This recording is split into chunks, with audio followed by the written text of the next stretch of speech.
हमारे संत और अन्य गोभक्त 7 नवंबर 1966 को काला दिवस मनाते हैं। गोरक्षा महाअभियान समिति की देखरेख में सुबह 8 बजे से ही नई दिल्ली में संसद के बाहर लोग जुटने शुरू हो गए थे। समिति के संचालक स्वामी करपात्री जी महाराज ने चांदनी चौक स्थित आर्य समाज मंदिर से अपना सत्याग्रह आरंभ किया था। उनके साथ जगन्नाथपुरी, ज्योतिष पीठ और द्वारिकाधीश के शंकराचार्य भी मौजूद थे। और इतना ही नहीं, उनके साथ लाखों की तादाद में गोभक्त भी थे। संसद से लेकर चांदनी चौक तक जन सैलाब था। जम्मू कश्मीर से लेकर केरल तक के लोग गो हत्या बंद कराने के लिए कानून बनाने की मांग को लेकर सांसद के समक्ष जुटे थे। उन दिनों इंदिरा गांधी प्रधानमंत्री थी और गुलजारी लाल नंदा गृह मंत्री। गो हत्या रोकने के लिए इंदिरा सरकार केवल आश्वासन दे रही थी, ठोस कदम नहीं उठा रही थी। सरकार के झूठे वायदों से उकताकर संत समाज ने संसद के बाहर प्रदर्शन करने का निर्णय लिया था। दोपहर 1 बजे से जुलूस संसद भवन पहुंच गया और संतों के भाषण शुरू हो गए।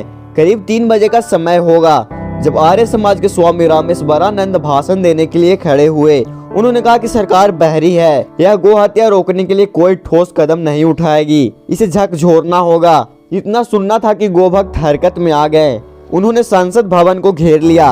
पुलिसकर्मी पहले से ही लाठी बंदूक के साथ तैनात थे। पुलिस ने लाठी चलाना और आंसू गैस के गोले छोड़ना शुरू कर दिया। भीड़ और आक्रामक हो गई। इतने में अंदर से गोली चलाने का आदेश हुआ और पुलिस ने भीड़ पर गोलीबारी शुरू कर दी। संसद के सामने पूरी सड़क खून से लाल हो गई। लोग मर रहे थे, एक दूसरे के शरीर पर गिर रहे थे, पर गोलीबारी जारी रही। प्रत्यक्षदर्शियों का कहना कि कम से कम 5000 गोभक्त मारे गए थे। इसके बाद सरकार ने इस घटना को दबाने की कोशिश की। यह घटना दिल्ली से बाहर ना जा पाए, इसलिए शहर के टेलीफोन लाइन काट दी गई। ट्रक बुलाकर मृत, घायल, जिंदा सभी को उसमें ठूसा जाने लगा। जिन घायलों के बचने की संभावना थी उनकी भी ट्रक में लाशों के नीचे दबकर मौत हो गई।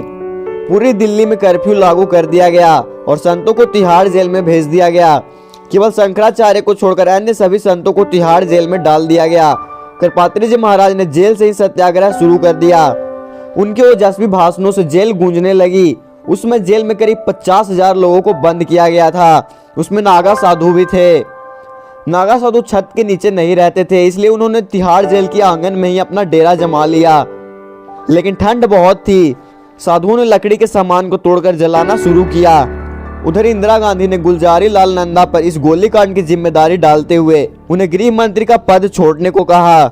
उनकी जगह यशवंत राव बलवंत चौहान को गृह मंत्री बना दिया गया। पद संभालते ही चौहान खुद तिहाड़ जेल गए और उन्होंने नागा साधुओं को आश्वासन दिया कि उनके अलाव के लिए लकड़ियों की व्यवस्था की जा रही है। जब लकड़ी से भरे ट्रक जेल के अंदर पहुंचे तब साधु शांत हुए। लगभग 1 महीने बाद लोगों को जेल से छोड़ा गया। जेल से निकलकर भी करपात्री जी सत्याग्रह करते रहे। पूरी के शंकराचार्य और प्रभुदत्त ब्रह्मचारी जी का आमरण अनशन कई महीनों तक चला। बाद में सरकार ने इस आंदोलन को समाप्त करने के लिए छल का सहारा लिया। श्री चौहान ने करपात्री जी से भेंट की और उन्होंने भरोसा दिलाया कि अगले संसद सत्र में गो हत्या बंदी कानून बनाने के लिए अध्यादेश लाया जाएगा और इसे कानून बना दिया जाएगा। लेकिन देश का दुर्भाग्य देखिए कि आज 56 वर्ष बाद भी गो हत्या बंदी कानून को अखिल भारतीय स्वरूप नहीं मिल पाया है। इसे देश का दुर्भाग्य ही कहा जाएगा कि सत्तारूढ़ कांग्रेस सरकार जनतंत्र के सभी सिद्धांतों को ताक पर रखकर 85% जनता की मांग की न केवल उपेक्षा कर रही है बल्कि उसे सख्ती के साथ दबाने पर तुली है।